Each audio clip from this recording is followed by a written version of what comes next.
12,000 یہودی بندر ہو گئے۔ روایت ہے کہ حضرت داؤد علیہ السلام کی قوم کے 70,000 آدمی عقبہ کے قریب سمندر کے کنارے اعلانامی گاؤں میں رہتے تھے، اور یہ لوگ بڑی فراخی اور خوشحالی کی زندگی بسر کرتے تھے۔ اللہ تعالیٰ نے ان لوگوں کا امتحان اس طرح سے لیا کہ سنیچر کے دن مچھلی کا شکار ان پر حرام فرما دیا، اور ہفتے کے باقی دنوں میں شکار حلال فرما دیا، مگر اس طرح ان لوگوں کو آزمائش میں مبتلا فرما دیا کہ سنیچر کے دن بے شمار مچھلیاں آتی تھیں اور باقی دنوں میں نہیں آتی تھیں، تو شیطان نے انہیں یہ حلا بتا دیا کہ سمندر سے کچھ نالیاں نکال کر خشکی پر چند حوض بنا لو، اور جب سنیچر کے دن ان نالیوں کے ذریعے مچھلیاں حوض میں آ جائیں تو نالیوں کا منہ بند کر دو، اور اس دن شکار نہ کرو بلکہ دوسرے دن آسانی کے ساتھ ان مچھلیوں کو پکڑ لو۔ ان لوگوں کو یہ شیطانی ہلا بازی پسند آ گئی، اور ان لوگوں نے یہ نہیں سوچا کہ جب مچھلیاں نالیوں اور حوضوں میں مقید ہو گئی تو یہی ان کا شکار ہو گیا، تو سنیچر کے دن ہی شکار کرنا پایا گیا جو ان کے لیے حرام قرار دیا گیا تھا۔ اس موقع پر ان یہودیوں کے 3 گروہ ہو گئے۔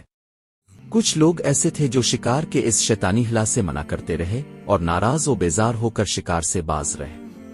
اور کچھ لوگ اس کام کو دل سے برا جان کر خاموش رہے، دوسروں کو منع نہ کرتے تھے بلکہ منع کرنے والوں سے یہ کہتے تھے کہ تم لوگ ایسی قوم کو کیوں نصیحت کرتے ہو جنہیں اللہ تعالیٰ ہلاک کرنے والا یا سخت سزا دینے والا ہے۔ اور کچھ وہ سرکش اور نافرمان لوگ تھے جنہوں نے حکم خداوندی کی علانیہ مخالفت کی اور شیطان کی ہلا بازی کو مان کر سنیچر کے دن شکار کر لیا اور ان مچھلیوں کو کھایا اور بیچا بھی۔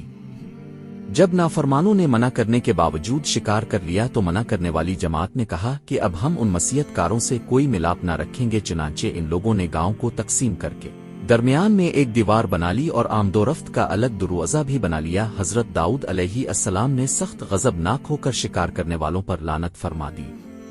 اس کا یہ اثر ہوا کہ ایک دن خطا کاروں میں سے کوئی باہر نہ نکلا، تو انہیں دیکھنے کے لیے کچھ لوگ دیوار پر چڑھ گئے تو کیا دیکھا کہ وہ سب بندروں کی صورت میں مسخ ہو گئے ہیں۔ اب لوگ ان مجرموں کا دروازہ کھول کر اندر داخل ہوئے تو وہ بندر اپنے رشتے داروں کو پہچانتے تھے اور ان کے پاس آ کر ان کے کپڑے سونگھتے تھے اور زارو زار روتے تھے، مگر لوگ ان بندر بن جانے والوں کو نہیں پہچانتے تھے۔ ان بندر بن جانے والوں کی تعداد 12,000 تھی۔ سب 3 دن تک زندہ رہے اور اس درمیان میں کچھ کھا پی نہ سکے، بلکہ یوں ہی بھوکے پیاسے سب کے سب ہلاک ہو گئے۔ شکار سے منع کرنے والا گروہ ہلاکت سے سلامت رہا، اور صحیح قول یہ ہے کہ دل سے برا جان کر خاموش رہنے والوں کو بھی اللہ تعالیٰ نے ہلاکت سے بچا لیا۔ اس واقعے کا بیان قرآن مجید کی سورتوں سورہ بقرہ اور سورہ اعراف میں بیان کیا گیا ہے۔